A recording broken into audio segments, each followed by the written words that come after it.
Now that we learned about convolutional neural networks, let's actually train convolutional neural networks on image classification datasets.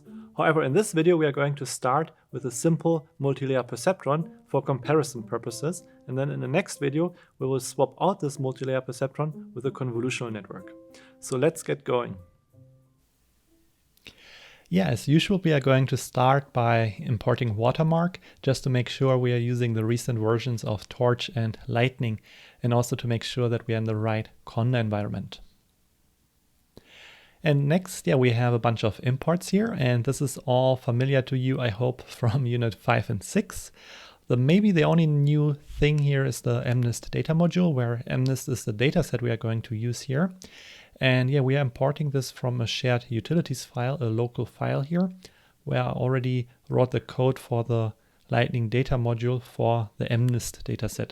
So the MNIST dataset itself comes from Torch Vision. So this will happen, or this will automatically download the data when you execute the code. So there's no need to go onto an external website and download this dataset, which is one of the reasons why we are using this dataset. So you don't have to worry here about downloading the data. Here you can fully focus on the concepts, on the convolutional neural network concepts. That being said, in this notebook, of course, we are going to implement this first with a multilayer perceptron, where we will just get this code running and establish a baseline. And then in the next video, we will change the multilayer perceptron to a convolutional network. And then we will explore also other data sets and other types of architectures for convolutional networks. So let's move ahead here, execute this code, and then load the MNIST dataset to just get an idea of how it looks like. So here we are using our MNIST data module, and then we are preparing this data module such that we can load images from it. So usually this is not required when we are using the trainer. It's just because we are going to use the training data loader manually here. So you will see in a second what that means. Because personally what I like to do is I like to visualize some of the images first before I work with them. So here in this code, we will iterate over one mini batch, and then we will be, for this mini batch, it has size 64. We will be visualizing these images, so the 64 images, in an 8x8 grid using Torch Vision, or in particular the Torch Vision utils make grid function here. And as you can see now, it will visualize this 8x8 grid, where we can get a rough idea of how our data set looks like.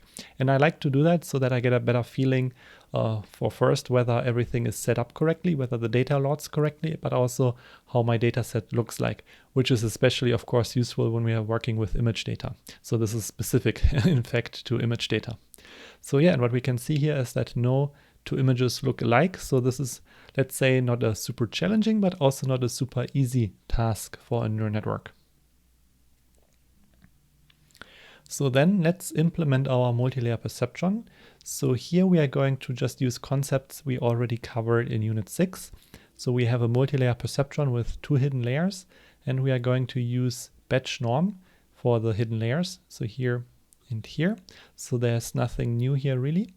And we are also using ReLU activation functions. We have the output layer with num classes and so forth.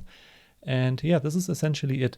Maybe one more thing worth noting here is that we use the flatten function because here we have image data. So image data is two-dimensional or three-dimensional when we have color channels. In this case, we don't have color channels.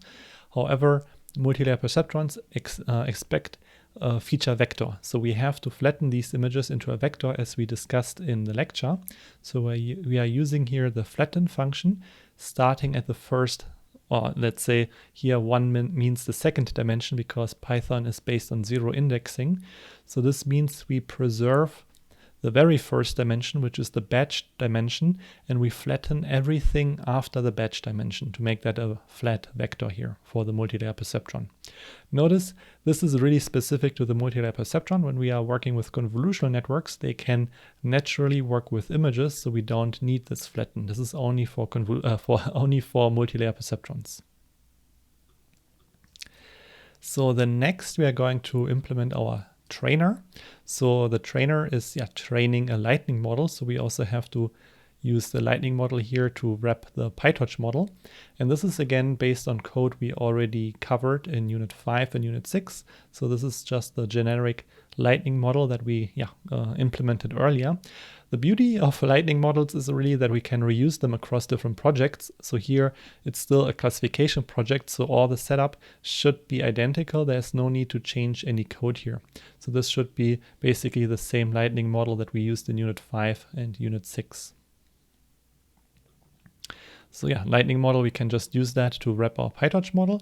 Then we instantiate a trainer here. We are again using the CSV logger, so we can display everything here in the notebook. But yeah, of course, in a real world project, you may also want to use a different type of logger. I mean, there are many loggers out there, as we discussed, but for education purposes, I find the CSV logger actually very useful because it allows me to show everything here in the notebook and also have a CSV file that I can visualize with matplotlib.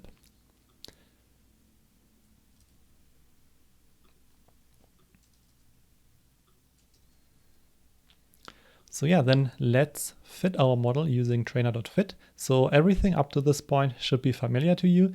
It's exactly the same stuff we did already in Unit 5 and Unit 6, except that we have a different data set here.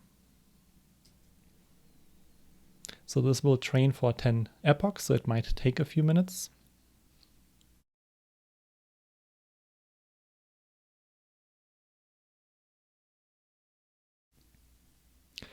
Okay, so now that the training has finished, let's take a look at the plots.